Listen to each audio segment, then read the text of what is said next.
नमस्कार, आदाब, सत श्री अकाल। मैं हूं आपका दोस्त, आपका होस्ट शुभेंद्र चौहान। आप लोगों का स्वागत करता हूं ज्योग्राफी के प्रीवियस ईयर के सेशन के अंदर, जहां पर हम लोग प्रीवियस ईयर के क्वेश्चंस के ऊपर चर्चा करेंगे ज्योग्राफी से रिलेटेड, जिससे के बाद में आपको समझ में आएगा कि क्या अभी तक का ट्रेंड रहा है।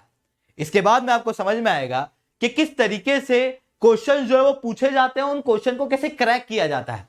इसके बाद में आपकी प्रैक्टिस होगी, साथ में आप किताबों के अंदर क्या पढ़ना है क्या नहीं पढ़ना है वो समझ पाओगे। इतना ही नहीं, कई बार क्या होता है प्रीवियस ईयर के क्वेश्चंस में से कई बार ऑप्शन ऐसे कैसे उठा के पूछ ले जाते हैं, तो कई बार क्वेश्चन ऐसे कैसे पूछ लिए जाते हैं। इसलिए प्रीवियस ईयर के क्वेश्चन आपकी प्रिपरेशन के लिए बहुत ज्यादा इंपॉर्टेंट रहने वाले हैं। तो शुरू करते हैं सेशन को, पर उसके पहले एक बार मेरे बारे में जान लो। मैं शुभेंद्र चौहान हूं, बेस्ट टीचर अवार्ड विनर रह चुका हूं अनअकैडमी के ऊपर। इतना ही नहीं, I am the most loved most viewed educator on Unacademy. इसके अलावा थाउजेंड्स ऑफ बच्चे अभी तक मेरे से मेंटरशिप ले चुके हैं। आप लोग भी मेरे साथ में जुड़ सकते हो। But the most important thing जिसके लिए मैं जाना चाहता हूं वो है इस प्रेस्टिजियस टीम की वजह से, पाथफाइंडर टीम, जहां पर इंडिया के टॉप एजुकेटर आप लोगों को यूपीएससी की तैयारी कराते हैं। अगर आप लोग हमारे क्रैश कोर्स के अंदर जुड़ना चाहते हो तो वो अनअकैडमी चैनल के ऊपर शुरू हो चुका है, अनअकैडमी प्लेटफॉर्म के ऊपर शुरू हो चुका है, जिसकी कॉस्ट आपको 5599 पड़ने वाली है, जहां पर कंप्लीट सिलेबस हमारे द्वारा कवर कराया जा रहा है फॉर द प्रीलिम्स पर्सपेक्टिव। इतना ही नहीं दोस्तों, ये टीम प्रेस्टिजियस क्यों है? क्योंकि हमारे साथ में कई सारी स्टोरीज जुड़ी हुई हैं। अनअकैडमी प्लेटफॉर्म पे हम लोगों ने कई सारे टॉपर्स दिए हुए हैं। Top 3rd, 4th, 6th rank जो है वो इस प्रेस्टिजियस टीम के द्वारा दी गई है।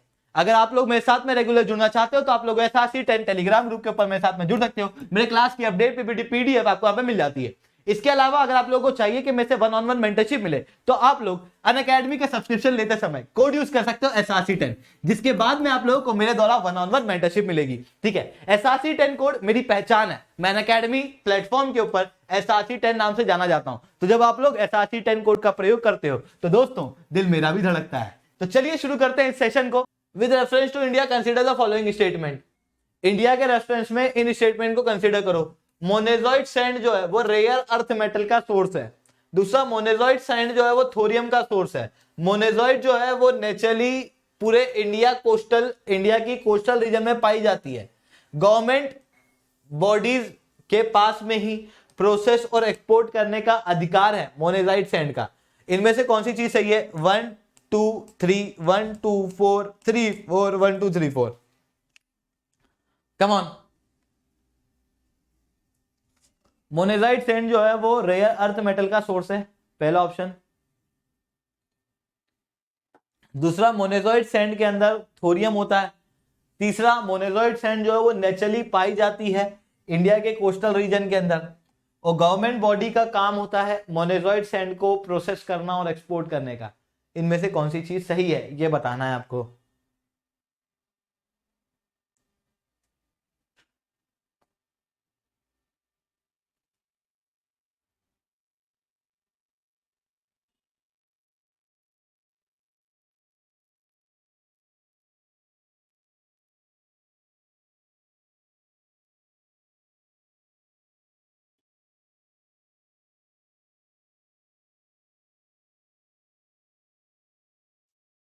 कम ऑन, 1 मिनट का समय आपके पास।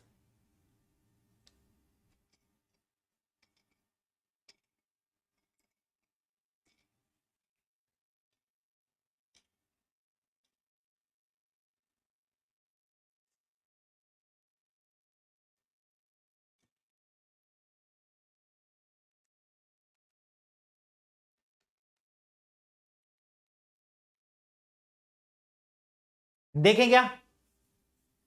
तो देखो, मोनेजाइट सैंड, ठीक है, सुना होगा केरला के आसपास देखने को मिलती है, केरला, कन्याकुमारी जैसे डिस्ट्रिक्ट में। ठीक है, क्या पूरे कोस्टल रीजन में मिलेगी क्या? तो नहीं। केरला के अंदर 2-1 डिस्ट्रिक्ट है, 3 डिस्ट्रिक्ट है पूरी, जहां पर हम लोगों को देखने को मिलती है मोनेजॉइड सैंड। मतलब पूरे कोस्ट पे तो नहीं होती। मतलब ये वाला ऑप्शन तो गलत ही हो जाता है, तीसरा गलत हो जाता है, तीसरा गलत होता है, तो ये जाता है, ये जाता है, ये जाता है, बचता है 1 2 4। इतना सिंपल क्वेश्चन था ये। चलो ठीक है, मोनेजाइट सैंड पता भी तो है कि थोरियम का सोर्स है। ठीक है, और मोनेजॉइड सैंड से कई सारे रेयर अर्थ मेटल निकलते हैं, पढ़ते इसलिए इसको, है ना। तो 1 2 भी सही तो है, तो इसका मतलब क्या होगा? 1 2 4 ही होना चाहिए, 3 गलत है। ठीक है, तो थोरियम होता है इसके अंदर, प्रिस्क्राइब्ड सब्सटेंस के अंदर माना जाता है according to the atomic energy act, ठीक है।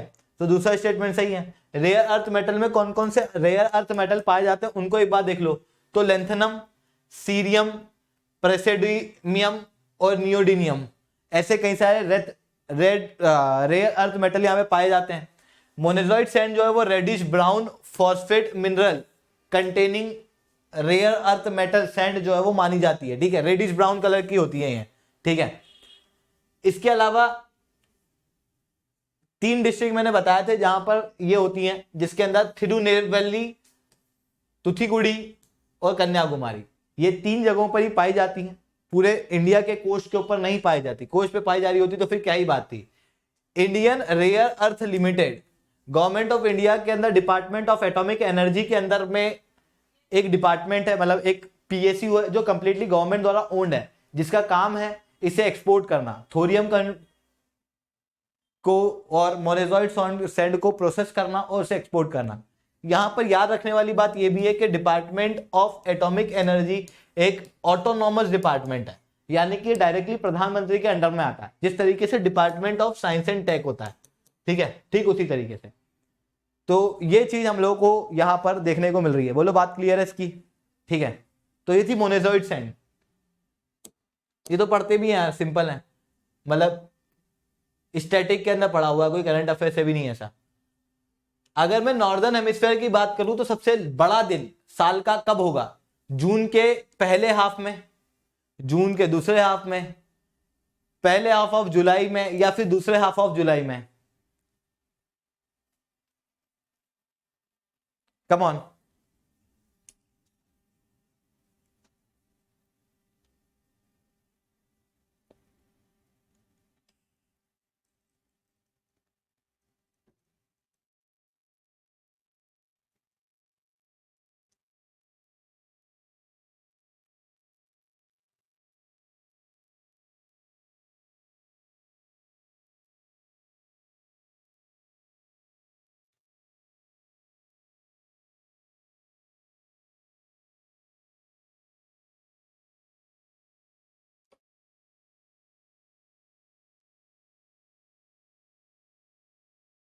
जल्दी।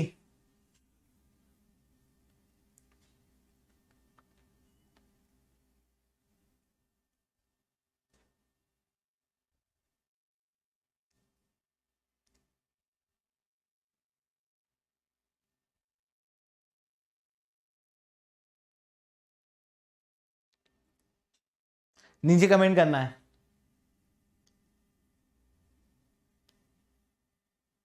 नॉर्दर्न हेमिस्फीयर में बोला है, ठीक है, सदर्न हेमिस्फीयर नहीं।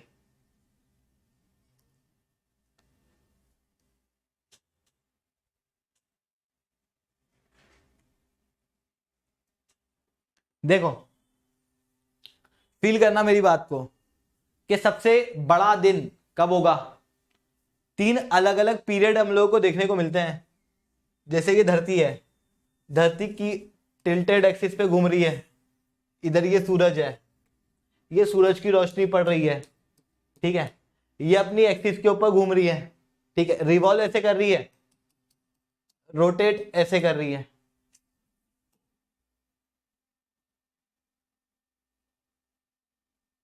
सॉरी जस्ट सेकेंड, ये सूरज है, थोड़ा सा कलर चेंज कर लेते हैं, ये अर्थ है, ठीक है, ये अपनी टिल्टेड एक्सिस पे घूम रही है। अब जब सूरज की रोशनी पड़ रही है तो सूरज की रोशनी तो इतनी इतनी पूरी धरती पे पड़ेगी ना, इतनी इतनी पूरी धरती पे। अब अगर ये यहां से घूम रही है, ठीक है, तो इधर वाला क्षेत्र, पीछे वाला क्षेत्र शेडो वाला हो जाएगा, आगे वाला नहीं होगा, ठीक है। तो जब आगे नॉर्थ हेमिस्फीयर होगा तो उस समय पे क्या होगा, बड़ी रीजन के ऊपर शेडो पड़ेगी ना, सदर्न में कम। इसे यहां इस इमेज में और क्लियरली देख पाओगे आप, ठीक है। ये है सूरज, ठीक है। तो ये सूरज जो है वो डायरेक्ट रोशनी समर में कब देगा धरती को? समर में, नॉर्थ हेमिस्फीयर में। अगर डायरेक्ट रोशनी पड़ेगी तो कब होगी वो? समर में। दिन बड़े कब होते हैं? समर में। समर कब आती है? ठीक है, तो लार्जेस्ट दिन या तो समर सॉलिस्टिस में हो सकता है या फिर लार्जेस्ट दिन विंटर सॉलिस्टिस में। नॉर्दर्न हेमिस्फीयर में कब लार्जेस्ट दिन होता है? जब सूरज डायरेक्टली परपेंडिकुलर होगा, यानी कि जून में, गर्मी जून में ही लगती है ना, तो ये इस समय पे लार्जेस्ट हम लोगों को देखने को मिलेगा। जून में भी कौन सा जून, 21 जून। अगर 21 जून है मतलब क्या कि सेकंड हाफ ऑफ जून, ठीक है, मतलब पहला तो क्लियर ही हो गया कि ये सेकंड हाफ ऑफ द जून के अंदर सबसे बड़ा दिन समर में नॉर्थ हेमिस्फीयर में देखने को मिलता है। वहीं साउथ हेमिस्फीयर में सबसे बड़ा दिन कब देखने को मिलेगा, तो वो हम लोगों को देखने को मिलेगा दिसंबर में, 21 दिसंबर, second half of the December southern hemisphere में। वहीं अगर आपसे इसी के अंदर पूछ ले कि यार आर्कटिक सर्कल के अंदर कभी रात नहीं होगी, वो दिन कब होगा इन चारों में से, तो फिर वो क्या हो जाएगा 21 जून। क्यों होगा, स्टैटिक में पढ़ा है, जब सूरज नॉर्थ हेमिस्फीयर में होगा तो उस समय पे हम लोगों को देखने को मिलेगा कि नॉर्दर्न हेमिस्फीयर में एक तो दिन बड़ा होगा, साथ में आर्कटिक सर्कल के ऊपर कभी दिन ढलेगा नहीं। वहीं अगर अंटार्कटिक सर्कल में दिन नहीं ढलेगा, ऐसी बात करें तो फिर वो क्या हो जाएगा दिसंबर। पूरी धरती पे 12 घंटे का दिन और 12 घंटे की रात कब होगी, तो वो इक्विनॉक्स वाले दोनों पीरियड, या तो आप वो सितंबर ले लो या फिर वो मार्च ले लो, 23 सितंबर 21 मार्च, ठीक है। तो यहां से ये क्वेश्चन भी बन जाने चाहिए, ठीक है। अब जब आपको समझ में आ रहा है कि ठीक है ये बात सही कह रहे हैं, तो यहां से ये भी समझ लो क्या, देखो धरती के अंदर जब मैं बात करूं नॉर्दर्न हेमिस्फीयर की, तो मार्च से जून के बीच में गर्मी बढ़ेगी, फिर जून में सबसे हाईएस्ट होगी, फिर उसके बाद गर्मी इधर की तरफ आएगी सितंबर तक, इक्विनॉक्स वाला पीरियड। हालांकि हमको गर्मी जून में सबसे ज्यादा नहीं लगेगी, मई में ज्यादा लगेगी, मतलब मई जून में ज्यादा लगेगी। क्यों, क्योंकि धरती वो इस समय इस पीरियड में है, तो यहाँ पे दोनों समय गर्म देखने को मिलता है। और धरती सूरज की रोशनी पड़ते से गर्म नहीं हो जाती, थोड़े लेट में गर्म होती है इस कारण से, ठीक है। तो यहाँ पर हमको गर्मी वाला समय देखने को मिलेगा, फिर उसके बाद गर्मी कम होगी, फिर उसके बाद ठंड बढ़ेगी, ठंड जो है वो फिर कम होने लगेगी, ठीक है। वैसे ही दिन बढ़ेंगे, दिन छोटे होने लगेंगे, फिर दिन छोटे होने लगेंगे, फिर दिन बढ़ेंगे, फिर दिन बढ़ेंगे, कहाँ नॉर्दर्न हेमिस्फीयर में। तो ये सारी चीजें जो है वो आपस में लिंक्ड है, एक साथ ही हो जाती हैं। तो ये एक कॉन्सेप्ट समझो, हर साल एक आध क्वेश्चन, हर 1-2 साल में एक आध क्वेश्चन बैठ जाता है, कर लो सीधे सीधे। तो इसका आंसर होगा B, second half of the June. Come on, clear है दोस्तों। आज के लिए इतना ही रखते हैं। लेक्चर अच्छा लगा है तो लाइक करो, लेक्चर बहुत अच्छा लगा है तो SRC10 कमेंट करो। अगर आप लोग रेगुलर मेरे साथ में जुड़ना चाहते हो तो आप लोग SRC10 टेलीग्राम ग्रुप के ऊपर मेरे साथ में जुड़ सकते हो। मेरे क्लास की अपडेट, PPT, PDF सब कुछ आपको यहाँ पे मिल जाता है। इसके अलावा अगर आप लोगों को अनअकैडमी का सब्सक्रिप्शन लेना है तो आप SRC10 कोड का प्रयोग कर सकते हैं, जिसके बाद में आप लोगों को मेरे द्वारा 1-on-1 मेंटरशिप मिलेगी। अनअकैडमी का सब्सक्रिप्शन लेने के बाद में आपको क्या बेनिफिट मिलेंगे, आप क्लास के अंदर डाउट पूछ सकते हो हाथ खड़ा करके, आवाज के जरिए, ठीक है। लाइव सेशन होते हैं यहाँ पर, साथ में फ्लेक्सिबल कोर्स होते हैं। यहाँ पर अलग अलग एजुकेटर जो है पढ़ाते हैं, इंडिया के टॉप एजुकेटर आपको देखने को मिलेंगे, है ना। नोट्स जो है वो आपको सब्सक्रिप्शन के अंदर दिए जाते हैं कि 20 किताबें आपको दी जाती है। कंप्लीट कवरेज आपको एक ही सब्सक्रिप्शन के अंदर मिलता है, आपको अलग अलग सब्सक्रिप्शन लेने की जरूरत नहीं पड़ती है, यानी कि सारे सब्जेक्ट आपको एक साथ पढ़ाए जाते हैं। लाइव मेंटरशिप दी जाती है, आपको अलग अलग मेंटर असाइन किए जाते हैं जो इन क्लास आपको मेंटरशिप देंगे। साथ में डेली आंसर राइटिंग प्रैक्टिस कराई जाती है, यानी कि आपकी कंप्लीट प्रिपरेशन जो है वो अनअकैडमी द्वारा कराई जाती है। साथ में ये प्लेटफॉर्म एक्सपीरियंस प्लेटफॉर्म है, लगभग 8 साल से ये प्लेटफॉर्म जो है पढ़ा रहा है बच्चों को, जिसके बाद में जो कमियां हैं उसको सुधार के अब आगे आ चुका है। इसको कमियों को सुधारने की जरूरत नहीं। इसके अलावा कई सारे प्लेटफॉर्म है जो अभी नए नए बन रहे हैं, ठीक है। अभी उनको समय लगेगा अपने आप को एडजस्ट करने में, अपने लूप होल्स को ठीक करने में, फिर उनको आगे बढ़ाने में, ठीक है। तो वो मतलब वो ठीक करेंगे, आपका रिजल्ट बिगड़ेगा। आपके पास में इतना समय नहीं है कि अपना रिजल्ट बिगाड़ो, तो एक रिलायबल प्लेटफॉर्म को चूज करो, अनअकैडमी को चूज करो। अनअकैडमी के ऊपर 20% तक का डिस्काउंट जो है वो अभी अवेलेबल है, अगर आप लोग कोड यूज करोगे SRC10 तो, ठीक है। तो जाओ सब्सक्राइब करो, SRC10 कोड का प्रयोग करो। आज के लिए इतना ही दोस्तों, जय हिंद, जय भारत।